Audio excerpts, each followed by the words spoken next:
ബിസ്മില്ലാഹിർ റഹ്മാനിർ റഹീം. അൽഹംദുലില്ലാഹി റബ്ബിൽ ആലമീൻ. അസ്സലാത്തു വസ്സലാമു അലാ റസൂലിഹിൽ അമീൻ സയ്യിദിനാ വ ഹബീബിനാ വ ഇമാമിനാ മുഹമ്മദിൻ വ ആലിഹി വ സ്വഹ്ബിഹി അജ്മഈൻ. ഇമാം ഹുസൈൻ അലൈഹിസ്സലാത്തു വസ്സലാം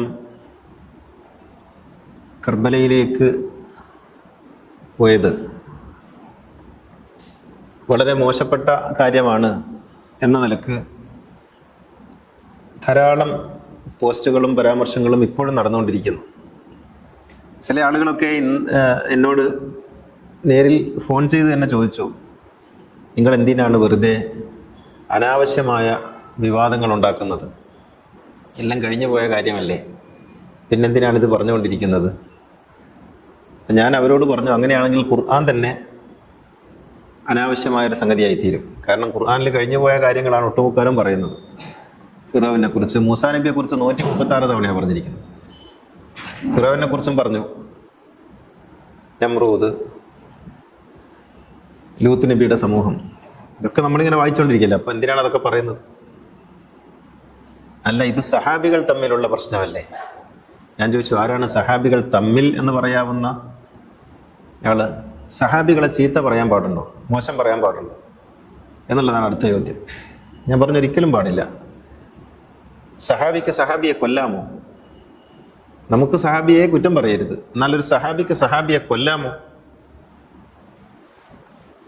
സഹാബിയെ കൊന്നാൽ അയാളുടെ വിധി എന്തായിരിക്കും?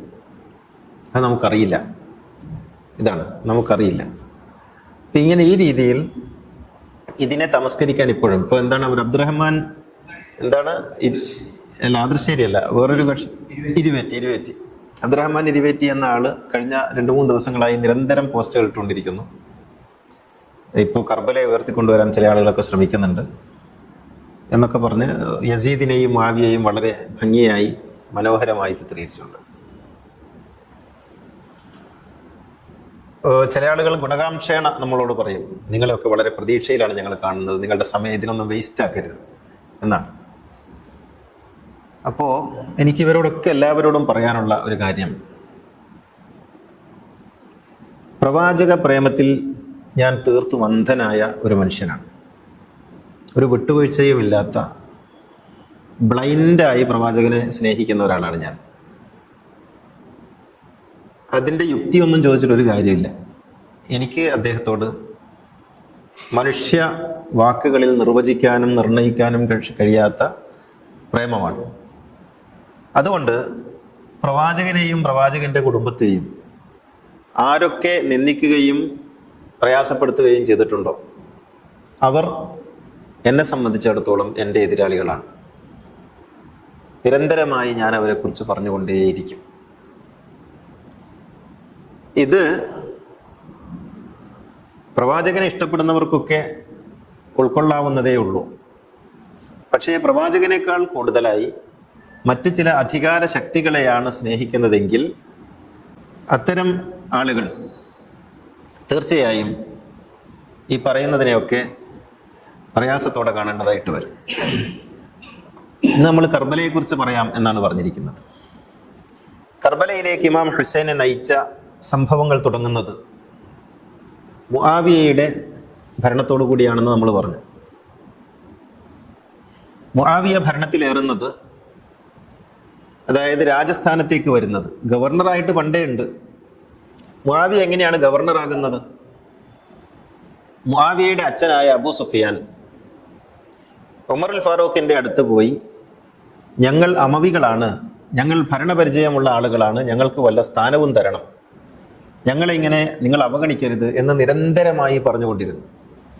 അവസാനം ശല്യം സഹിക്കാതെ ഉമർ പറഞ്ഞു, നിങ്ങൾക്ക് പ്രായമായി, അതുകൊണ്ട് നിങ്ങൾ മാറി നിൽക്കൂ, ഞാൻ നോക്കട്ടെ നിങ്ങളുടെ മകന് വല്ല സ്ഥാനവും കൊടുക്കാൻ കഴിയുമോ എന്ന്.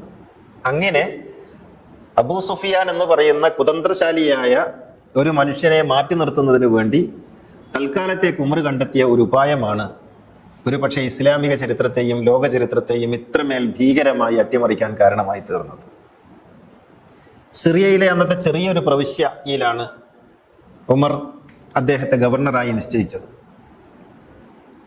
അദ്ദേഹത്തോട് പറഞ്ഞു, നിന്നെ നിരീക്ഷിക്കാൻ വേണ്ടി ഞാൻ ആളുകളെ ഏർപ്പാട് ചെയ്യും. അങ്ങനെ ഉമറിന്റെ ഭരണകാലത്ത് മുആവിയ 3 മാസങ്ങൾ കൂടുമ്പോൾ മദീനയിലേക്ക് വരികയും റിപ്പോർട്ടുകൾ പറയുകയും അത് അവതരിപ്പിച്ചതിന് ശേഷം ഉമർ അതെല്ലാം മനസ്സിലാക്കി ക്രോസ് ചെക്ക് ചെയ്ത് എന്തെങ്കിലും കൃത്യത വരുത്താനുണ്ടെങ്കിൽ അത് കൃത്യത വരുത്തി ഇനി വരുന്ന 3 മാസത്തേക്കുള്ള നിർദ്ദേശങ്ങൾ നൽകി പറഞ്ഞയക്കുകയുമായിരുന്നു. അതായത് ഒരു കാരണവശാലും മുആവിയക്ക് നീങ്ങാനും അനങ്ങാനും കഴിയാത്ത വിധം കൃത്യമായി ലോക്ക് ചെയ്തുകൊണ്ടായിരുന്നു ഉമർ മുആവിയയെ നിശ്ചയിച്ചിരുന്നത്.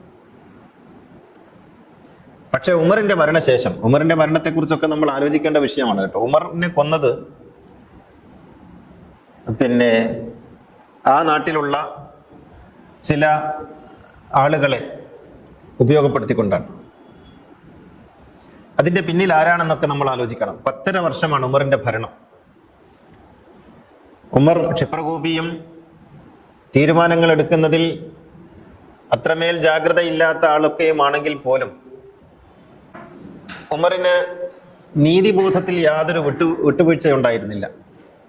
അഴിമതിയുടെ പുരളാത്ത, സ്വന്തമായിട്ട് എന്തെങ്കിലും താല്പര്യങ്ങൾ ഇല്ലാത്ത, എന്തെങ്കിലും ഭരണത്തിൽ നിന്ന് നേടാൻ ശ്രമിക്കാത്ത ഒരു മനുഷ്യനാണ് ഉമർ. അദ്ദേഹത്തെക്കുറിച്ച് കേൾക്കുന്ന കഥകളെല്ലാം സത്യമാണ്. അദ്ദേഹം പഴയ വസ്ത്രമായിരുന്നു ധരിച്ചിരുന്നത്, വളരെ ലളിതമായ ജീവിതമായിരുന്നു നയിച്ചിരുന്നത്. അത്തരം ഒരു ഘട്ടത്തിലാണ്, നിങ്ങൾക്കൊക്കെ അറിയാവുന്ന ചരിത്രം, അദ്ദേഹം വലിയ കുപ്പായമിട്ട് ഖുത്ബ നിർവഹിക്കുന്ന സമയത്ത് ഈ വലിയ കുപ്പായത്തിനുള്ള തുണി എവിടുന്ന് കിട്ടി എന്ന ചോദ്യത്തിനൊക്കെ അദ്ദേഹം പറഞ്ഞ മറുപടി ആ രീതിയിൽ നീതിബോധവും ലാളിത്യവും കൊണ്ട് തുല്യതയില്ലാത്ത ഒരു ഭരണാധികാരി തന്നെയായിരുന്നു ഉമർ. താൻ മാത്രം അങ്ങനെ ആയാൽ പോരെന്നും തൻ്റെ കീഴിൽ ജോലി ചെയ്യുന്ന എല്ലാവരും അങ്ങനെ ആയിരിക്കണമെന്ന് ഉമറിന് നിർബന്ധമുണ്ടായിരുന്നു. ഒരുപക്ഷെ ഉമറിന്റെ കൊലപാതകത്തിലേക്ക് നയിച്ചത് അതൊക്കെ ആയിരിക്കാം എന്നാണ് വിചാരിക്കുന്നത്. മുആവിയെ ഒരിക്കൽ ശിക്ഷിച്ചിട്ടുണ്ട്. മുആവിയയുടെ മകൻ ഒരു സാധാരണക്കാരനെ മർദ്ദിച്ചപ്പോൾ, ഗവർണറുടെ മകൻ സാധാരണക്കാരനെ മർദ്ദിച്ചാൽ ഗവർണറും ഉത്തരവാദിയാണ് എന്ന് ഉമർ വിധിക്കുകയും ശിക്ഷിക്കുകയും ചെയ്തിട്ടുണ്ട്. ഇങ്ങനെ എല്ലാവരെയും തന്നെ പോലെ അഴിമതിരഹിതമായ ഒരു ഭരണത്തിന് വേണ്ടി നിർബന്ധിച്ച ആളായിരുന്നു ഉമർ. അതുകൊണ്ട് മുആവിയക്ക് അനങ്ങാൻ കഴിഞ്ഞില്ല. പക്ഷേ ഉസ്മാൻ ഇബ്നു അഫ്ഫാൻ വന്നതോടുകൂടി, ഉസ്മാൻ ഇബ്നു അഫ്ഫാന്റെ വരവ് നിങ്ങൾക്കറിയാം. ഉമർ 6 ആളുകളെ നിശ്ചയിച്ചു.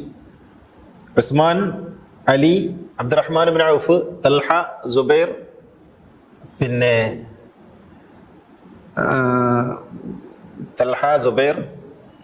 പിന്നെ ഒരാളും കൂടിയുണ്ട്.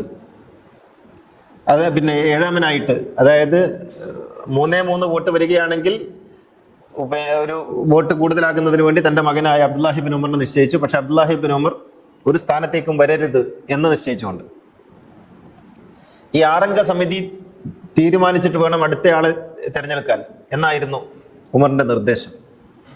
അങ്ങനെയാണ് ഉസ്മാൻ ഇബ്നു അഫ്ഫാനെ 3-3 വോട്ടിന് തിരഞ്ഞെടുക്കുകയും അബ്ദുല്ലാഹി ഇബ്നു ഉമറിന്റെ വോട്ടോടുകൂടി ഉസ്മാൻ ഇബ്നു അഫ്ഫാൻ തീരുമാനിക്കപ്പെടുകയും ചെയ്യുന്നത്.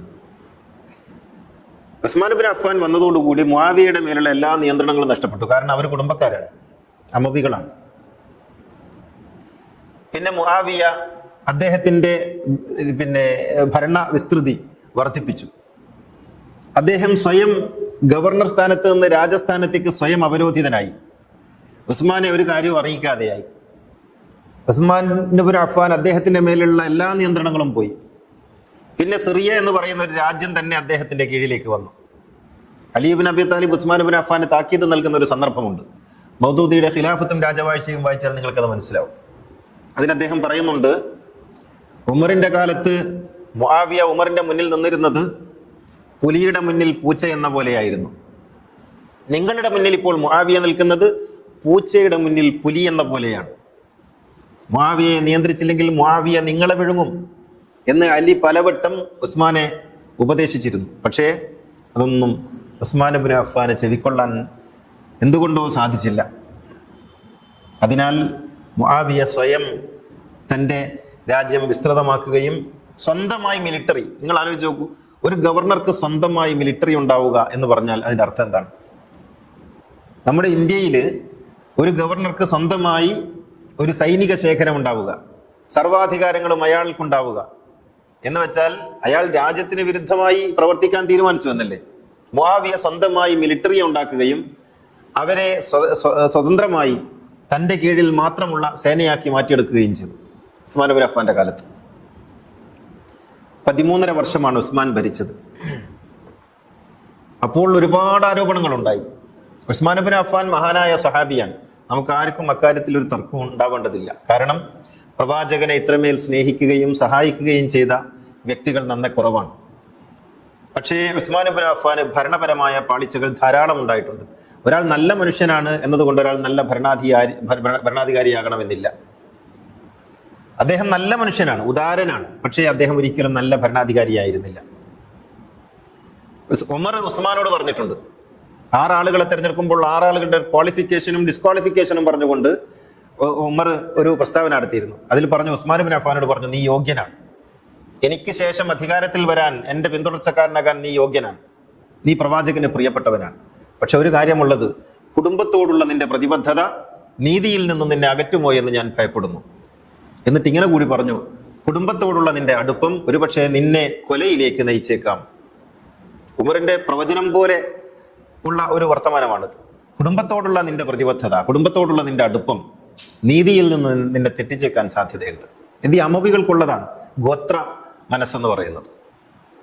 അങ്ങനെ ഉസ്മാൻ അധികാരത്തിൽ വന്നപ്പോൾ അദ്ദേഹം ആദ്യം ചെയ്ത ഏറ്റവും വലിയ വിഡ്ഢിത്തമെന്നോ അല്ലെങ്കിൽ തെറ്റായ നടപടിയെന്നോ പറയാവുന്ന ഒരു കാര്യം, പ്രവാചകൻ നാട്ടിന് ദോഷമാണെന്ന നിലക്ക് പുറത്താക്കിയ ഹക്കമിനെയും ഹക്കമിന്റെ മകൻ മർവാനെയും തിരിച്ചു വിളിച്ചു എന്നുള്ളതാണ്. നാട്ടിന് വലിയ ആപത്തുണ്ടാക്കുന്ന, നാട്ടിൽ ഫിത്നയുണ്ടാക്കുന്ന സ്വഭാവമാണ് എന്നുള്ളത് കൊണ്ട് മദീനയിൽ വരരുതെന്ന് പറഞ്ഞ് നാട്ടിൽ നിന്ന് പുറത്താക്കപ്പെട്ട ആളാണ് ഹക്കം. ഹക്കമിന്റെ കൂടെ അന്ന് മർവാൻ ഉണ്ടായിരുന്നു, കുടുംബസമേതം നാട്ടിൽ നിന്ന് പോയി. അങ്ങനെ 10-15 വർഷങ്ങൾക്ക് ശേഷം റസൂൽ വഫാത്തായി. അബൂബക്കറിന്റെയും ഉമറിന്റെയും ഭരണകാലത്ത് തിരിച്ചു വരാൻ വേണ്ടി ഇയാൾ അപേക്ഷ കൊടുത്തെങ്കിലും രണ്ടുപേരും തിരസ്കരിച്ചു. നബി പുറത്താക്കിയ ആളെ ഞങ്ങൾ കൊണ്ടുവരില്ല എന്ന് പറഞ്ഞു. ഉസ്മാൻ ബിൻ അഫ്ഫാൻ ഭരണത്തിലേറിയപ്പോൾ വീണ്ടും ഇയാൾ അപേക്ഷ കൊടുത്തു. അപേക്ഷ കൊടുത്തപ്പോൾ അയാള് നിരുപാധികം അദ്ദേഹത്തിന് തിരിച്ചു വരാൻ അനുമതി നൽകിയെന്ന് മാത്രമല്ല, അപ്പോഴേക്ക് 24 വയസ്സായ മർവാൻ എന്ന് പറയുന്ന ഹക്കമിന്റെ മകനെ തന്റെ ചീഫ് സെക്രട്ടറിയാക്കി നിശ്ചയിക്കുകയും ചെയ്തു ഉസ്മാൻ. ഇത് തന്നെയായിരുന്നു ഉസ്മാന്റെ ഭരണത്തിലെ ഏറ്റവും അപകടകരമായ തീരുമാനം. ഉസ്മാൻ ആദ്യമായി ഒപ്പിട്ട ഫയൽ അതായിരുന്നു എന്നാണ് പറയപ്പെടുന്നത്.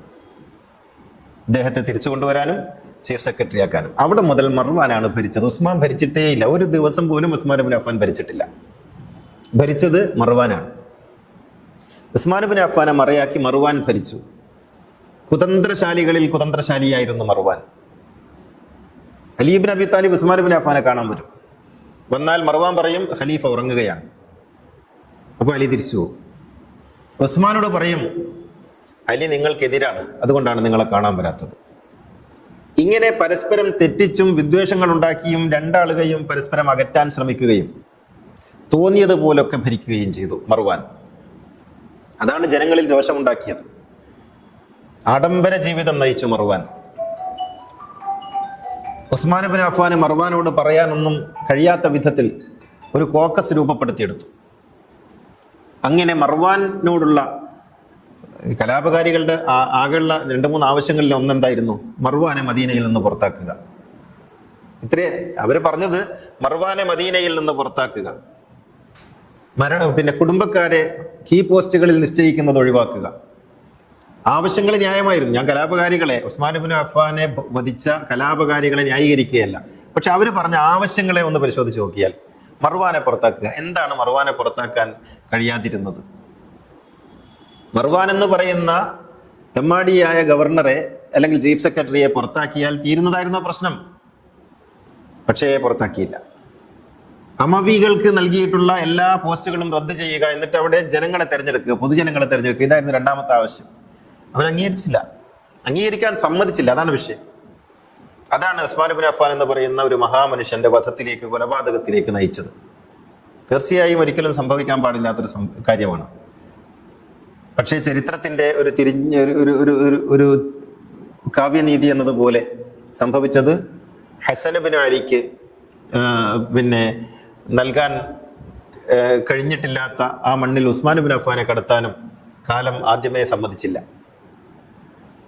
ഉസ്മാൻ ഇബ്നു അഫ്ഫാൻ യഥാർത്ഥത്തിൽ റസൂലുള്ളാഹിന്റെ ഖബർ ഷരീഫിനരികിൽ അബൂബക്കറിന്റെയും ഉമറിന്റെയും അരികിൽ കിടക്കാൻ യോഗ്യതയുള്ള ആളാണ്. പക്ഷെ അദ്ദേഹത്തെ അവിടെ മറമാടിയില്ലെന്ന് മാത്രമല്ല, മുസ്ലിങ്ങളെ മറമാടുന്ന ഖബർസ്ഥാനിൽ പോലും ഉസ്മാനെ മറമാടാൻ സമ്മതിച്ചില്ല. എന്നിട്ട് പിന്നീട് മറ്റൊരു സ്ഥലത്ത് ഒരു വഴിയരികിൽ ഖബർ വെട്ടിയിട്ടാണ് അവിടെ മറമാടിയത്. പിന്നീട് ഹാറൂൺ റഷീദിന്റെ കാലത്ത് ജന്നത്തുൽ ബഖീ വിശാലമാക്കുന്നതിന്റെ ഭാഗമായി വിശാലമാക്കിയപ്പോൾ ഉസ്മാന്റെ ഖബർ ജന്നത്തുൽ ബഖീന്റെ ഭാഗമായി. ഇപ്പോൾ നിങ്ങൾക്ക് മദീനയിൽ പോകുന്നവർക്ക് കാണാം, ജന്നത്തുൽ ബഖീന്റെ ഒരു ഭാഗത്ത്, അങ്ങേ അറ്റത്തൊരു ഭാഗത്താണ് ഉസ്മാൻ ഇബ്നു അഫ്ഫാന്റെ ഖബറുള്ളത്. ഞാൻ പറഞ്ഞു വരുന്നത്, ഉസ്മാൻ ഇബ്നു അഫ്ഫാന്റെ ഈ ഭരണത്തോടു കൂടി മുആവിയ ശക്തനായി. അങ്ങനെ മുആവിയ 20 വർഷമാണ് ഗവർണർ സ്ഥാനത്തിരുന്നത്. പിന്നീട് അലി ഇബ്നു അബി താലിബ് ഖലീഫയായി. അലി ഇബ്നു അബി താലിബ് തിരഞ്ഞെടുക്കപ്പെട്ടയാളാണ്. അലി ഇബ്നു അബി താലിബിനെ ഖലീഫയാക്കിയിട്ട് പിന്നെ മദീനയിൽ അദ്ദേഹത്തിന് ഭരിക്കാൻ സാധിച്ചില്ല.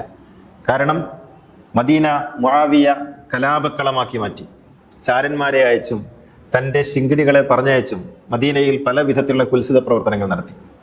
അവിടെ നിക്കക്കള്ളിയില്ലാതായി. എന്ന് മാത്രമല്ല, അവിടെ നിന്നാൽ അലി ഇബ്നു അബി താലിബിനോട് വിശ്വസ്തരായ പലരും പറഞ്ഞത്, നിങ്ങൾ ഇവിടെ നിന്നാൽ നിങ്ങൾ കൊല്ലപ്പെടും. അങ്ങനെയാണ് മദീന വിട്ട് കൂഫയിലേക്ക് തലസ്ഥാനം മാറ്റുന്നത്. ഇപ്പോൾ ചില ആളുകളൊക്കെ പറയുന്നത് പോലെ തമ്മാടികളുടെ നാടായ, റൗഡികളുടെ നാടായ കൂഫയിലേക്ക് അലി ഇബ്നു അബി താലിബ് പോയി റസൂലുള്ളാഹിന്റെ മദീന വിട്ടിട്ട് പോകാൻ മനസ്സുണ്ടായിട്ടല്ല.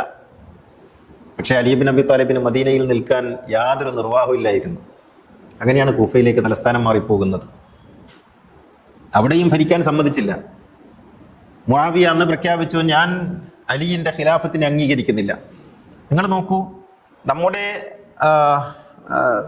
നിലവിലുള്ള അഹ്ലുസുന്നത്ത് വൽ ജമാഅത്ത് എന്ന് പറയുന്ന സംഘത്തിന്റെ അഖീദ അനുസരിച്ച്, വിശ്വാസമനുസരിച്ച് ഒരു തെരഞ്ഞെടുക്കപ്പെട്ട ഭരണാധികാരിയെ അംഗീകരിക്കാത്തവൻ ഇസ്ലാമിൽ നിന്ന് പുറത്താണ്. ഖലീഫയെ അംഗീകരിക്കാത്തവൻ ഇസ്ലാമിൽ നിന്ന് പുറത്താണ്. ഞാൻ ഖലീഫയെ അംഗീകരിക്കില്ല എന്ന് ഉറക്കെ പറഞ്ഞ ആളാണ്, പലവരും പറഞ്ഞ ആളാണ് മുആവിയ. എന്നിട്ട് മുആവിയ റളിയല്ലാഹു അൻഹു ആകുന്നത് എങ്ങനെയാണെന്നാണ് ഞാൻ ചോദിക്കുന്നത്. മുആവിയയെ ഗവർണർ സ്ഥാനത്ത് നിന്ന് മാറ്റിയിട്ട് അലി ഇബ്നു അബൂ താലിബ് കത്തെഴുതിയിട്ട് ആ കത്തിനോടുള്ള മുആവിയ പ്രതികരിച്ചത് എങ്ങനെയെന്ന് ചോദിച്ചാൽ, മുആവിയ ഈ സിറിയയുടെ ഗവർണർ സ്ഥാനത്ത് നിന്ന് മാറ്റിയിട്ട് സഹൽ ബിൻ ഹുനൈഫിനെ അലി ഇബ്നു അബി താലിബ് പറഞ്ഞയച്ചു. കത്തുമായിട്ടാണ് പറഞ്ഞയക്കുന്നത്. ആ കത്ത് വായിച്ചിട്ട് മുആവിയ ചോദിച്ചു, മന്നന്ത, നീ ആരാണ്? അപ്പോൾ അയാൾ പറഞ്ഞു, അമീർ, ഞാനാണ് പുതിയ ഗവർണർ. അപ്പോൾ അമീർ മുആവിയ പറഞ്ഞു, ഞാനാണ് ഇവിടുത്തെ ഗവർണർ, തടി വേണമെങ്കിൽ രക്ഷപ്പെട്ടു. അങ്ങനെ ചെരുപ്പ് മാല കഴുത്തിലണിയിച്ചിട്ട് അലി ഇബ്നു അബി താലിബ് പറഞ്ഞയച്ച ഗവർണറെ ചെരുപ്പ് മാല കഴുത്തിലണിയിച്ചിട്ട് തിരിച്ചയച്ചു മുആവിയ. നമുക്ക് ഇന്ന് സങ്കല്പിക്കാൻ കഴിയാത്ത കാര്യങ്ങളാണെന്ന്. നിങ്ങൾ താരീഖ് തബ്രി വായിച്ച ഇതൊക്കെ ഉണ്ട്. ഇത് ധാരാളം, ആ കാര്യങ്ങളിലേക്ക് ഞാൻ കിടക്കുന്നില്ല, നമ്മുടെ വിഷയം മാറിപ്പോകും. അങ്ങനെ സ്വയം രാജാവായി പ്രഖ്യാപിക്കുകയും അമീറിനെ അല്ലെങ്കിൽ ഖലീഫയെ അംഗീകരിക്കാതിരിക്കുകയും ചെയ്തു. മദീനയിൽ പ്രശ്നങ്ങൾ ഉണ്ടാക്കി. അതേ തുടർന്നാണ് ഇമാം അലി മദീനയിൽ നിന്ന് കൂഫയിലേക്ക് തലസ്ഥാനം മാറ്റുന്നത്. കൂഫ എന്ന് പറഞ്ഞാൽ വളരെ അകലെയാണ്. ഇന്ന് വേറെ രാഷ്ട്രം തന്നെയാണ് കൂഫ, ഇറാഖിന്റെ ഭാഗമാണ്. അവിടേക്ക് ഭരണം പറിച്ചു നട്ടു. കുടുംബങ്ങളൊക്കെ അങ്ങോട്ട് പോയി. അതോടുകൂടി യഥാർത്ഥത്തിൽ സംഭവിച്ചത്, മുആവിയക്ക് മദീനയുടെ പൂർണ്ണാധികാരം കിട്ടിയെന്നുള്ളതാണ്. മദീനയിൽ മുആവിയ തനിക്ക് തോന്നിയതുപോലെയൊക്കെ കളിച്ചു. അലി ഇബ്നു അബി താലിബ് കൂഫയിലും പരിസര പ്രദേശങ്ങളിലും ഒതുങ്ങി. എന്തുകൊണ്ടാണ് അലിയെ സ്നേഹിക്കുന്ന ആളുകൾ കൂഫയിലും പേർഷ്യയിലൊക്കെ കൂടുതലായതെന്ന് ചോദിച്ചാൽ, ആ കൂഫയിലേക്ക് അലി ഇബ്നു അബി താലിബ് മാറിയതിന് ശേഷം അലിയെ അവർക്ക് അനുഭവിക്കാൻ കഴിഞ്ഞു. മദീനക്കാർക്ക് അലിയെ അനുഭവിക്കാൻ കഴിഞ്ഞിട്ടില്ല. അതുകൊണ്ടാണ് അലിയെ സ്നേഹിക്കുന്ന ആളുകൾ പേർഷ്യയിൽ കൂടുതലുണ്ടായത്. കൂഫയായിരുന്നു അലി ഇബ്നു അബി താലിബിന്റെ ആസ്ഥാനം എന്ന് പറയുന്നത്. ഹുസൈനി ബ്രാഹ്മൺസ് അവിടെയാണ്, ബഗ്ദാദിലാണ്. അതിൽപ്പെട്ട ഒരാൾ അലി ഇബ്നു അബി താലിബിന്റെ മന്ത്രിസഭയിലുണ്ടായിരുന്നു. അവരുമായിട്ട് അലി ഇബ്നു അബി താലിബിന് വലിയ ഹൃദയബന്ധം ഉണ്ടായിരുന്നു. അങ്ങനെയാണ് അവർ കർബലയിലേക്ക് പോകുന്നത്.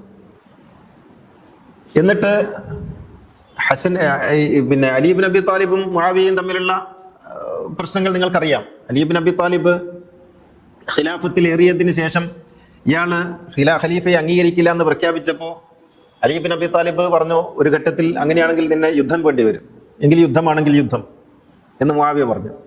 അങ്ങനെയാണ് ഒരു ഗവർണർക്കെതിരെ ഒരു രാജ്യം യുദ്ധം ചെയ്യേണ്ടി വരുന്ന അതിദാരുണമായ അവസ്ഥയിലേക്ക് എത്തി.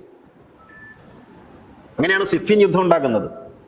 സിഫീൻ യുദ്ധം എന്ന് പറയുന്നത് മുആവിയ എന്ന് പറയുന്ന ഒരു അക്രമിയായ ഗവർണറെ തൻ്റെ രാജ്യത്തിൻ്റെ കീഴിലുള്ള നിയമവ്യവസ്ഥയിലേക്ക് കൊണ്ടുവരുന്നതിന് വേണ്ടി നിസ്സഹായനായ ഒരു ഭരണാധികാരിക്ക് ചെയ്യേണ്ടി വന്ന ഒരു യുദ്ധമാണ് സിഫീൻ യുദ്ധം. അലി ഇബ്നു അബി താലിബിൻ്റെ ഒരു നിസ്സഹായതയെക്കുറിച്ച് നിങ്ങൾ ഓർത്ത് നോക്കണം. എന്നിട്ട് ഇവരെല്ലാവരും അവസാന ഘട്ടം വരെ അലി ഇബ്നു അബി താലിബ് കത്തെഴുതിക്കൊണ്ടിരുന്നു, നമുക്ക് ഈ യുദ്ധം ഒഴിവാക്കാം, നീ ഗവർണർ സ്ഥാനത്ത് നിന്ന് മാറ്, നിനക്ക് വേറൊരു നാട്ടിലെ ഗവർണർ സ്ഥാനം തരാം, അവിടെ പകരം ആളെ നിശ്ചയിക്കാം, ഒരു രക്ഷയില്ല, ഞാൻ ഇവിടുന്ന് ഈ കസേരയിൽ നിന്ന് ഞാൻ മാറുന്ന പ്രശ്നമില്ല. അങ്ങനെ അവിടെ അങ്ങ് കൂടുകയായിരുന്നു. അങ്ങനെയാണ് സിഫീൻ യുദ്ധം ഉണ്ടായത്. സിഫീൻ യുദ്ധത്തിൽ ധാരാളം ആളുകൾ കൊല്ലപ്പെട്ടവരിൽ കൂടുതലും സഹാബികളാണ്. സഹാബികളെ ചീത്ത പറയരുത് എന്നൊക്കെ പറയുന്നില്ലേ, ഈ സഹാബികളെ കൊന്നൊടുക്കിയവനാണ് മുആവിയ. അമ്മാർ ഇബ്നു യാസിർ എന്ന് പറഞ്ഞാൽ റസൂലിന്റെ നുബൂവത്തിന്റെ 1-ാം നാൾ മുതൽ പ്രവാചകനോടൊപ്പം ചേർന്ന കുടുംബമാണ് അമ്മാറിന്റെ കുടുംബം. സുമയ്യാന്റെ മകനാണ് അമ്മാർ, യാസിറിന്റെ മകനാണ് അമ്മാർ. സുമയ്യ എന്ന് പറഞ്ഞാൽ 1-ാമത്തെ രക്തസാക്ഷി എന്നൊക്കെ നമ്മൾ പറയൂലേ, ആ സുമയ്യാന്റെ മകനാണ് അമ്മാർ. നുബൂവത്തിന്റെ ആദ്യകാലം തന്നെ റസൂലിനോടൊപ്പം ചേർന്ന കുടുംബം. സബ്രൻ യാ ആല യാസിർ, ആലു യാസിറെ, യാസിറിന്റെ കുടുംബമേ ക്ഷമിക്കുക, നിങ്ങൾക്കുള്ളതാണ് മഹത്വങ്ങളൊക്കെയും എന്ന് പറഞ്ഞ് പ്രവാചകൻ ചേർത്ത് പിടിച്ച ആ കുടുംബം ഉണ്ടല്ലോ, ആ കുടുംബത്തിൽപ്പെട്ട ആളാണ് അമ്മാർ. അമ്മാറിനെ കുറിച്ച് പ്രവാചകൻ ഒരു പ്രവചനം നടത്തി, നിന്നെ ഒരു തെമ്മാടിക്കൂട്ടം കൊന്നുകളയും. തഖ്തുലുഹുമുൽ ബാഗിയ, അങ്ങനെയാണ് പറഞ്ഞത്, ഒരു തെമ്മാടിക്കൂട്ടം നിന്നെ കൊല്ലും. ഹദീസുകളിൽ വിശ്വസിക്കുന്നവരാണല്ലോ ഈ പറയപ്പെട്ട ആളുകളൊക്കെയും. എങ്കിൽ തഖ്തുലുഹുമുൽ ബാഗിയ എന്ന് പറഞ്ഞ ഹദീസ് അനുസരിച്ച് അമ്മാർ ഇബ്നു യാസിറിനെ കൊന്ന ആളുകൾ തെമ്മാടിയാണോ അല്ലേ? ആ തെമ്മാടിക്കൂട്ടം മുആവിയയുടെ സംഘത്തെക്കുറിച്ചാണ് റസൂൽ പറയുന്നത്, തെമ്മാടിക്കൂട്ടം നിന്നെ കൊന്നുകളെ. അങ്ങനെ അമ്മാർ ഇബ്നു യാസിർ അലിയുടെ പക്ഷത്താണ്, അബ്ദുല്ലാഹിബ്നു അബ്ബാസ് അലിയുടെ പക്ഷത്താണ്, സഹാബികളൊക്കെയും അലിയുടെ പക്ഷത്ത്. അപ്പുറത്തുള്ളത് കൂലിപ്പട്ടാളം. അവരെ ഉപയോഗിച്ചുകൊണ്ടാണ് ഈ സഹാബികൾക്കെതിരെ മുആവിയ ഇറങ്ങി പുറപ്പെട്ടത്. സഹാബികളെ ചീത്ത പറയരുത്, സഹാബികളെ കുറ്റം പറയരുത്, സഹാബികളെ കുറിച്ച് നമ്മളൊന്നും പറയരുത് എന്ന് പറയുന്നവർ ഇതിന് മറുപടി പറയണം. സഹാബികളെ കൊന്നൊടുക്കാമോ? എങ്കിൽ ഇക്കണ്ട സഹാബികളൊക്കെ കൊന്നൊടുക്കിയ മുആവിയയെ കുറിച്ച് എന്ത് പറയാനുണ്ട്? അമ്മാർ ഇബ്നു യാസിറിനെ കൊന്നത് മുആവിയ അല്ല എന്ന് പറയട്ടെ. ഈ മൗദൂദിയും മറ്റും എഴുതിയ പുസ്തകങ്ങളൊക്കെ ഒന്ന് വായിച്ചു നോക്കണം. എന്നിട്ടും മുആവിയ പരാജയത്തിലേക്ക് നീങ്ങിയപ്പോഴാണ് അവസാനം ഖുർആൻ കുന്തത്തിൽ ഉയർത്തുന്നത്. മുആവിയക്ക് ഖുർആൻ നന്നാവാനുള്ളതായിരുന്നില്ല, അത് തന്ത്രങ്ങൾക്കുള്ളതായിരുന്നു. ഖുർആൻ കുന്തത്തിൽ ഉയർത്തി കാണിച്ചു. എന്നിട്ട് പറഞ്ഞു, ഈ കിതാബ് നമുക്കിടയിൽ വിധിക്കട്ടെ, നമുക്ക് തൽക്കാലം യുദ്ധം നിർത്താം. അലി ഇബ്നു അബി താലിബ് തന്റെ സൈനികരോട് പറഞ്ഞത് മുആവിയയുടെ തട്ടിപ്പാണ്, തന്ത്രമാണ്. അവൻ ഖുർആൻ ഉയർത്തി കാണിക്കുന്നത് നമ്മുടെ മനസ്സ്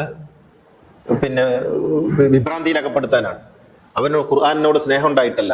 അതുകൊണ്ട് ഈ പോരാട്ടം അവസാന നിമിഷത്തിലേക്ക് വരുന്നു, അവൻ തോൽക്കുമെന്നായപ്പോഴാണ് ഇങ്ങനെ ചെയ്യുന്നത്, അതുകൊണ്ട് മുന്നോട്ട് പോകണം എന്ന് പറഞ്ഞപ്പോൾ സൈനിക മേധാവി ഉൾപ്പെടെയുള്ള ആളുകൾ പറഞ്ഞു, അല്ലയോ അമീറുൽ മുഅ്മിനീൻ, ഖുർആൻ ഉയർത്തി കാണിക്കുന്ന ആളുകളോട് നമ്മൾ എങ്ങനെയാണ് ഇനി യുദ്ധം ചെയ്യുക? സൈനികരുടെ മനസ്സിനെ അയാൾ പരിഭ്രാന്തിയിലാക്കി. അങ്ങനെയാണ് യുദ്ധം അവസാനിപ്പിക്കുന്നത്. യുദ്ധം അവസാനിപ്പിച്ച് ഇനി സന്ധി സംഭാഷണമാകാം എന്ന് സമ്മതിച്ചു. അങ്ങനെയാണ് പിരിഞ്ഞു പോകുന്നത്. നിങ്ങൾ ആലോചിച്ച് നോക്കണം, മുആവിയയുടെ തന്ത്രം അവിടെ തീരുന്നില്ല. എന്നിട്ട് രണ്ട് ഭാഗത്ത് നിന്നും മധ്യസ്ഥന്മാരെ നിശ്ചയിച്ചു. സന്ധി സംഭാഷണത്തിന് തഹ്കീം എന്നാണ് അത് ചരിത്രത്തിൽ അറിയപ്പെടുന്നത്. തഹ്കീം എന്താണ്? മുആവിയയും അലിയും തമ്മിൽ സന്ധി സംഭാഷണം നേർക്കുനേരെ സാധ്യമല്ല. അതുകൊണ്ട് ഇരുപക്ഷത്തു നിന്നും 2 ആളുകളെ നിശ്ചയിക്കുക. മുആവിയ നിശ്ചയിച്ചത് അദ്ദേഹത്തിന്റെ മാതുലനായ അംർ ഇബ്നുൽ ആസിനെയാണ്. ഖുറൈശികളിലെ കുറുക്കൻ എന്നാണ് അയാൾ അറിയപ്പെടുന്നത്. സഅലബത്ത് ഖുറൈശികളിലെ കുറുക്കൻ എന്നറിയപ്പെടുന്ന അംർ ഇബ്നുൽ ആസിനെ മുആവിയ നിശ്ചയിച്ചു. അലി റളിയല്ലാഹു അൻഹു അബ്ദുല്ലാഹി ഇബ്നു അബ്ബാസിനെ നിശ്ചയിച്ചു. അപ്പൊ അബ്ദുല്ലാഹി ഇബ്നു അബ്ബാസ് അനുജനാണ്, അതുകൊണ്ട് അയാളെ പറ്റൂല എന്ന് പറഞ്ഞു മുആവിയ. കാരണം അബ്ദുല്ലാഹി ഇബ്നു അബ്ബാസ് പോയിന്റുകൾ പറയുന്ന ആളാണ്, ജ്ഞാനിയാണ്, പ്രവാചകൻ അംഗീകരിച്ച ആളാണ്. അത് മുആവിയക്ക് പറ്റൂല. അപ്പൊ അബൂ മൂസൽ അശ്ശരി ആയിക്കോട്ടെ എന്ന് മുആവിയ തന്നെ നിശ്ചയിച്ചു. നിങ്ങളുടെ കൂട്ടത്തിൽ നിന്ന് മധ്യസ്ഥത്തിന് വരുന്നത് അബൂ മൂസൽ അശ്ശരി ആവട്ടെ. അബൂ മൂസൽ അശ്ശരി ഒരു പാവം സഹാബിയാണ്, എല്ലാം ഒരു സാധു എന്ത് പറഞ്ഞാലും സ്വാധീനിക്കാൻ പറ്റിയ ഒരു മനുഷ്യൻ. ഗത്യന്തരമില്ലാതെ അലി അബൂ മൂസയെ സമ്മതിച്ചു. പക്ഷെ അബൂ മൂസയോട് അലി പറഞ്ഞു, അംർ കൗശലക്കാരനാണ്, അയാൾ പറയുന്ന ഇടത്തൊന്നും ബ്ലൈൻഡായിട്ട് ഒപ്പുവെക്കരുത്, എന്ത് വേണമെങ്കിലും അവസാനം എന്നോട് ചോദിച്ചിട്ട് ഒപ്പുവെക്കാവും. ആവട്ടെ എന്നൊക്കെ പറഞ്ഞ് 2 കൂട്ടരും പോയി ഇരുന്നു. 2 കൂട്ടരും ചർച്ച ചെയ്തു.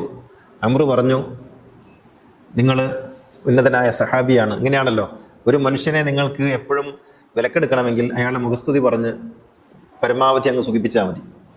നിങ്ങൾ മഹാനായ സഹാബിയാണ്, റസൂലുള്ളാഹിന്റെ പ്രിയപ്പെട്ട ആളാണ്, അതുകൊണ്ട് പിന്നെ നിങ്ങൾ വന്നത് നന്നായി എന്നൊക്കെ പറഞ്ഞിട്ട് അമ്രു പറഞ്ഞു, നമുക്കൊരു കാര്യം ചെയ്യാം, രണ്ട് കൂട്ടരെയും പിരിച്ചുവിടാം.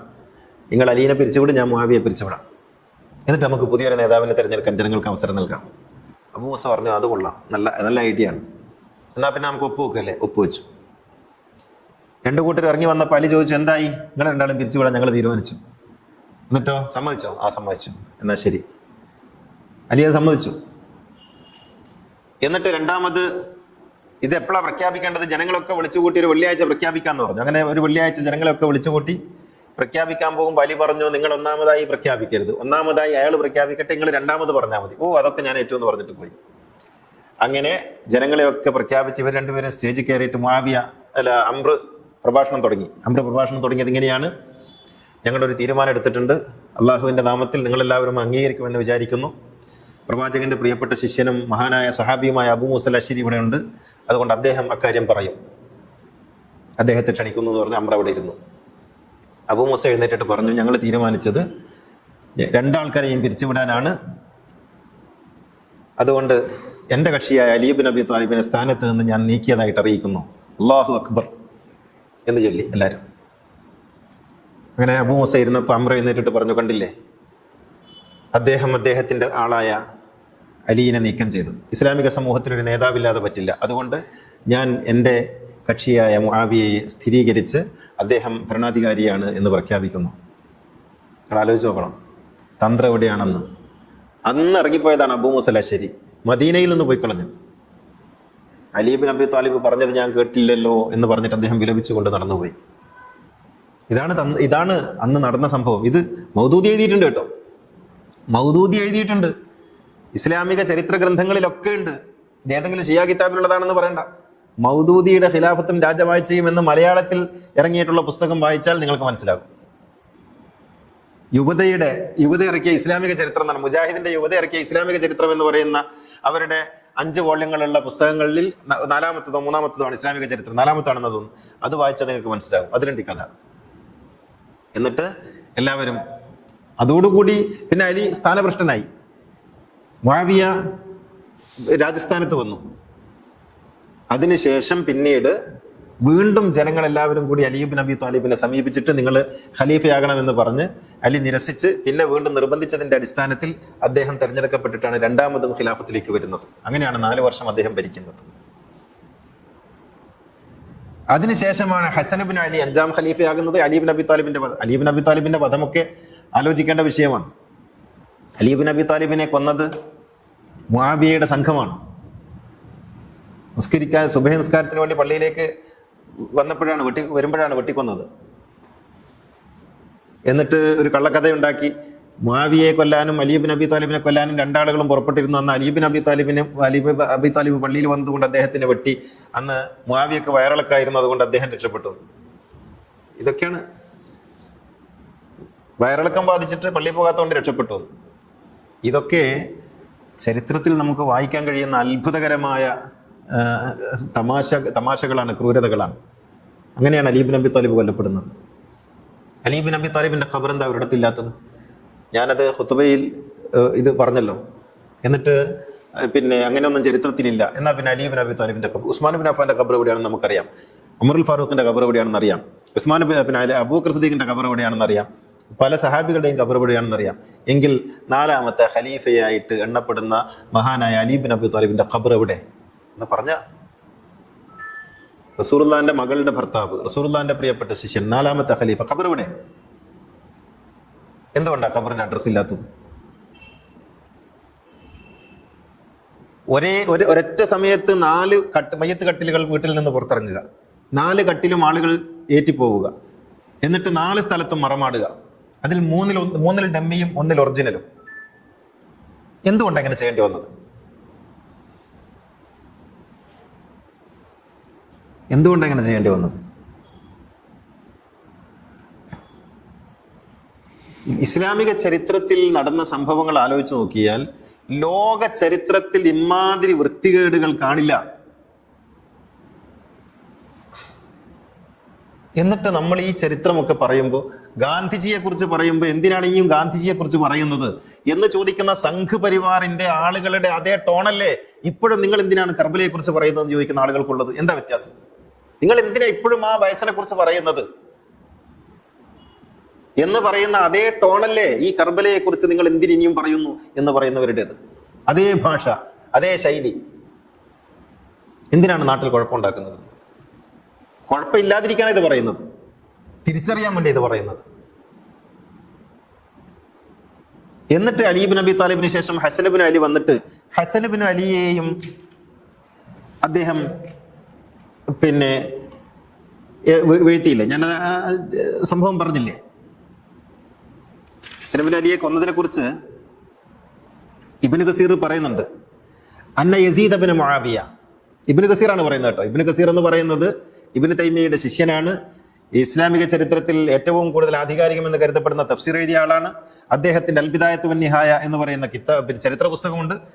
ആ പുസ്തകത്തിൽ പറയുന്നു, അന്ന യസീദ് ഇബ്നു മുആവിയ ബഅസ ഇലാ ജഅദ ബിൻതിൽ അശ്അസ് സുമ്മിയ അൽ ഹസന വഅന അതസവ്വജുകി ബഅദഹു.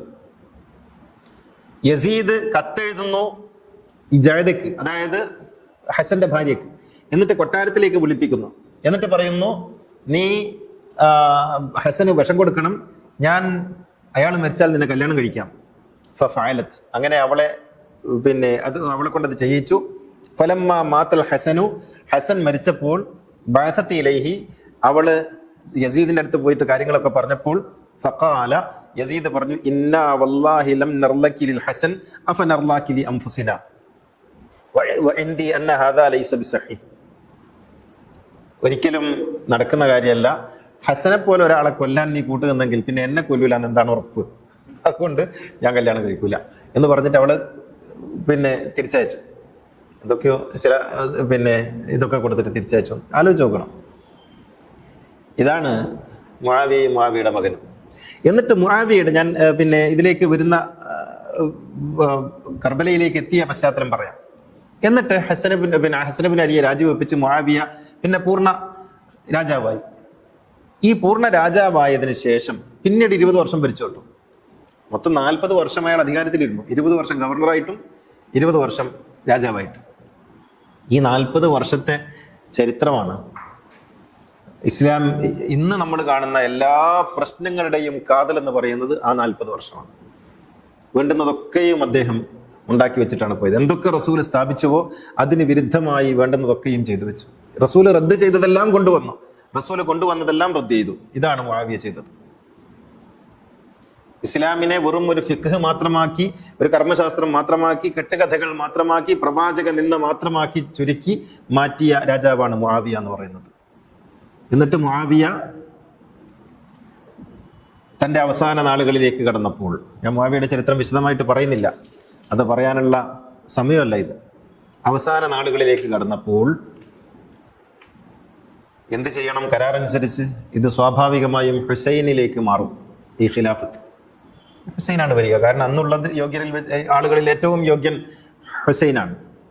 അതിന് മുആവിയ പറയുന്ന സംഭവം, മുആവിയ ചെയ്തത് യസീദിനെ തൻ്റെ പിൻഗാമിയായി പ്രഖ്യാപിക്കുക എന്നുള്ളതാണ്. യസീദ് എന്ന് പറഞ്ഞാൽ അന്നാട്ടിൽ അറിയപ്പെടുന്ന ഏറ്റവും വലിയ തെമ്മാടി, മുഴുസമയം മദ്യം, ഇല്ലാത്ത കളികളൊന്നുമില്ല, എല്ലാ വൃത്തികേടുകളും മേളിച്ചൊരു മനുഷ്യൻ, ആത്മീയതയോ ആധ്യാത്മികതയോ മതമോ ഭക്തിയോ ഒന്നുമില്ല. ഒരു കൊട്ടാരത്തിൻ്റെ ഉള്ളിൽ വളർന്ന ഒരു പളപളപ്പൻ, അങ്ങനെ പറയാം. ആർക്കും ഇഷ്ടമല്ല, സ്വന്തം ഉമ്മാക്കും ഒരു ഇഷ്ടമല്ല. അവനെയാണ് വാഴിക്കാൻ പോകുന്നത്. ഇത് പെട്ടെന്ന് എളുപ്പമല്ലല്ലോ. മുആവിയ ഒരു യാത്ര നടത്തി. അറേബ്യൻ നാടിൻ്റെ തൻ്റെ ഭരണപ്രദേശത്തുള്ള എല്ലാ പ്രവിശ്യകളിലേക്കും പോയി. ആദ്യം വന്നത് മദീനയിലേക്കാണ്. മദീനയിൽ ഹുസൈൻ ഉണ്ട്, അബ്ദുല്ലാഹിബിൻ അബ്ബാസ് ഉണ്ട്, അബ്ദുല്ലാഹിബിൻ സുബൈർ ഉണ്ട്, പിന്നെ അബ്ദുല്ലാഹിബിൻ ഉമർ ഉണ്ട്. ഇവരൊക്കെ വിളിച്ചു. അബ്ദുല്ലാഹിബിൻ സുബൈർ ഉണ്ട്, ഇവരൊക്കെ വിളിച്ചു. ഇവരൊക്കെ വിളിച്ചിട്ട് ഇരുത്തിയിട്ട് പറഞ്ഞു, നിങ്ങൾ ഉംറക്ക് പോകണം. അങ്ങനെ അവരെയൊക്കെ ഉംറക്ക് പറഞ്ഞയച്ചു. അങ്ങനെ ഉംറക്ക് അവരൊക്കെ പോയി. ആ പോയ ആ ആഴ്ച വെള്ളിയാഴ്ച മദീന പള്ളിയിൽ ഖുതുബ നിർവഹിച്ചത് മുആവിയാണ്. മുആവിയ ഖുതുബയിൽ പറഞ്ഞു, ഞാനിവിടെ വന്നത് എൻ്റെ കാലം കഴിയാറായി, എനിക്കൊരു പിൻഗാമി വേണം, ഇസ്ലാമിനൊരു നേതാവ് വേണം. അതാരാണ് എന്ന് അന്വേഷിച്ചപ്പോൾ പ്രമുഖരായ സ്വഹാബികളായ, ഇത് പിന്നെ മൗദൂദി എഴുതിയതാണ് കേട്ടോ ഞാൻ പറയുന്നത്, മൗദൂദി എഴുതിയതാണ്. പ്രമുഖ സഹാബികളായ ഹുസൈനും അബ്ദുല്ലാഹിബിൻ അബ്ബാസും അബ്ദുല്ലാഹിബിൻ ഉമറും അബ്ദുല്ലാഹിബിൻ സുബൈറും എല്ലാവരും കൂടി പറഞ്ഞു, നിങ്ങളുടെ മകനുള്ളപ്പോൾ പിന്നെന്തിനാണ് ആലോചിക്കുന്നത്? അങ്ങനെ എൻ്റെ മകനെ അടുത്ത ഭരണാധികാരിയാക്കാൻ അവർ നിർബന്ധിക്കുന്നു. ആ യസീദിന് വേണ്ടി പ്രാർത്ഥിക്കാൻ അവർ ഉംറക്ക് പോയിരിക്കുകയാണ്. അക്കാര്യം നിങ്ങളോട് പറയാൻ എന്നെ ഏൽപ്പിച്ചിട്ടുണ്ട്. ജമാഅത്തുകാരെ മൗദൂദിയുടെ പുസ്തകം ഒന്ന് വായിച്ചൊക്കെയാൽ മതി. അങ്ങനെ പിന്നെ ഈ 4 സഹാബികൾ അംഗീകരിച്ചാൽ പിന്നെ ആർക്കും തർക്കമില്ലല്ലോ. അങ്ങനെ അവരൊക്കെ അവർക്ക് സമ്മതമാണെങ്കിൽ ഞങ്ങൾക്കും സമ്മതമാണ്, ജനങ്ങൾ കൂട്ടത്തോടെ പറഞ്ഞു. അങ്ങനെ വെള്ളിയാഴ്ച കഴിഞ്ഞ് ശനിയാഴ്ച നേരെ മദീനയിലും മക്കയിലോട്ട് പോയി. മക്കയിൽ ഈ 4 ആൾക്കാരുണ്ട്. അന്ന് വാട്സപ്പും ഫേസ്ബുക്കും ഒന്നും ഇല്ലാത്തതുകൊണ്ട് ഇവരൊന്നും ആരും അറിയുന്നില്ല. ആ 4 ആൾക്കാരുണ്ട്. അവരെ വിളിപ്പിച്ചിട്ട് പറഞ്ഞു, മദീനക്കാർ മുഴുവനും എൻ്റെ മകൻ യസീദാണ് അടുത്ത ഭരണാധികാരിയാകേണ്ടതെന്ന് ഒന്നിച്ച് പറഞ്ഞിട്ടുണ്ട്. എല്ലാവരും ഒന്നിച്ച് പറഞ്ഞ സ്ഥിതിക്ക് നിങ്ങൾക്കെതിരെ അഭിപ്രായം ഉണ്ടാകാൻ പാടില്ല. നിങ്ങൾ വല്ലതും പറഞ്ഞാൽ നിങ്ങളുടെ തല കാണില്ല. ഞാൻ ഇക്കാര്യം മക്കയിൽ പ്രഖ്യാപിക്കാൻ പോവുകയാണ്. അങ്ങനെ പിറ്റേന്ന് പിറ്റേത്തെ വെള്ളിയാഴ്ച എല്ലാവരെയും ഇങ്ങനെ ഇരുത്തി ഈ 4 ആളുകളെയും തൻ്റെ അപ്പുറം ഇപ്പുറമായിട്ട് രണ്ടാളുകൾ വീതിയിരുന്നു. ഊരിപ്പിടിച്ച വാളുകളുമായി രാജാവിന് കാവൽക്കാരെന്ന പോലെ ഈ ആളുകളെ ഓരോരുത്തരുടെയും അടുത്ത് ഓരോ ഭടന്മാരെ നിർത്തി. എന്നിട്ട് മുആവിയ പ്രഖ്യാപിച്ചു, ഞാൻ വന്നത്, എനിക്ക് വയസ്സായി, ഞാൻ മരിക്കാൻ പോവുകയാണ്, നമുക്കൊരു ഭരണാധികാരി വേണം, പിൻഗാമി വേണം. മദീനയിൽ ഞാൻ പോയപ്പോൾ എൻ്റെ മകനാണ് രാജാവാകേണ്ടതെന്ന് നാട്ടുകാരെല്ലാവരും പറയുന്നു. ഇതാ ഇവിടെ വന്ന് ഈ 4 ആളുകളോട് ചോദിക്കുമ്പോൾ അവർക്കും സമ്മതമാണ്. നിങ്ങൾക്കെല്ലാം സമ്മതമല്ലേ? ഇവർക്കൊക്കെ സമ്മതമാണെങ്കിൽ ഞങ്ങൾക്കും സമ്മതമാണ്. ഹുസൈൻ പറയുന്നുണ്ട്, എൻ്റെ ജീവിതത്തിൽ ഞാൻ പാലിച്ച ഏറ്റവും കുറ്റകരമായ മൗനം അന്ന് മുആവിയ പറയുമ്പോൾ അങ്ങനെയല്ല എന്ന് പറയാൻ സാധിക്കാത്ത വിധം ഞാൻ ബന്ധനസ്ഥനായിപ്പോയ മൗനമാണ് എന്ന് ഹുസൈൻ പറയുന്നുണ്ട്. അങ്ങനെയാണ് രാജാവായി യസീദ് വരുന്നത്. സ്വന്തം ഉമ്മ പോലും മുആവിയയോട് പറഞ്ഞിട്ടുണ്ട്, അവൻ വേണോ എന്ന് ചോദിച്ചിട്ടുണ്ട്, അവനെ ആക്കണമെന്ന് ചോദിച്ചിട്ടുണ്ട്. ആ രീതിയിൽ തൻ്റെ പിൻഗാമിയായി കുതന്ത്രങ്ങളിലൂടെ, വൃത്തികെട്ട പ്രവൃത്തികളിലൂടെയാണ് യസീദിനെ മുആവിയ വാഴിച്ചത്. ഞാൻ പറയുന്നു, യസീദല്ല പ്രശ്നക്കാരൻ, മുആവിയയാണ്. 1000 യസീദിന്റെ കുതന്ത്രങ്ങളും തമ്മാടിത്തങ്ങളും ചേർന്ന് വന്ന ഒരാളാണ് മുആവിയ. അല്പമെങ്കിലും ധർമ്മബോധമുണ്ടെങ്കിൽ, അല്പമെങ്കിലും സത്യമുണ്ടെങ്കിൽ, അല്പമെങ്കിലും നീതിബോധമുണ്ടെങ്കിൽ ഇങ്ങനെ ഒരാളെ തൻ്റെ പിൻഗാമിയായിട്ട്, താൻ 40 വർഷം വാണു, തൻ്റെ പിൻഗാമിയായി ഇങ്ങനെ ഒരാളെ കൊണ്ടുവരുമോ? ഇല്ലല്ലോ. എന്നിട്ട് പറയും, പിന്നെ മുആവിയ കരഞ്ഞു, മുആവിയ നിലവിളിച്ചു, മുആവിയ അലിയുടെ മരണം കേട്ടപ്പോൾ അങ്ങനെയാക്കി എന്നൊക്കെ പറഞ്ഞിട്ട് എഴുതി തള്ളും. ഞാൻ പറയുന്നത് ഇതൊന്നും വെറുതെ പറയുന്നല്ലോ. ഇതൊക്കെ ഇവിടെ പുസ്തകങ്ങളുണ്ട്. താരീഖു തബരി ഉണ്ട്, ബിദായത്ത് വന്നിഹായ ഉണ്ട്, മൗദൂദിയുടെ പുസ്തകമുണ്ട്, പല പുസ്തകങ്ങളും ഇവിടെ ഉണ്ട്, എഴുതപ്പെട്ട പുസ്തകങ്ങൾ. ഇതൊക്കെ അഹ്ലുസുന്നത്തിന്റെ നേതാക്കൾ. ആ പുസ്തകങ്ങളൊന്ന് വായിച്ചു നോക്കിയാൽ തിരിയുന്ന കാര്യങ്ങളാണ് ഇതൊക്കെ. എന്തിനാണ് ഇത് മറച്ചു വെക്കാൻ ശ്രമിക്കുന്നത്? ആരെയാണ് നമുക്ക് പിന്നെ പെയിന്റ് അടിച്ച് പൊട്ടിയടിച്ച് നന്നാക്കേണ്ടത്? ഇത്രയും കുതന്ത്രങ്ങൾ ഇന്നത്തെ ഏതെങ്കിലും ഒരു രാഷ്ട്രീയക്കാരനിൽ, ട്രംപ് പോലും 100 ട്രംപ് ചേർന്നാൽ പോലും ഒരു മുആവിയാവില്ല. അത്രമേൽ ക്രൂരനായ ഒരു മനുഷ്യന്റെ പേരാണ് മുആവിയ. മുആവിയയുടെ ആ പ്രവർത്തനമാണ് കർബലയിലേക്ക് നയിച്ചത്.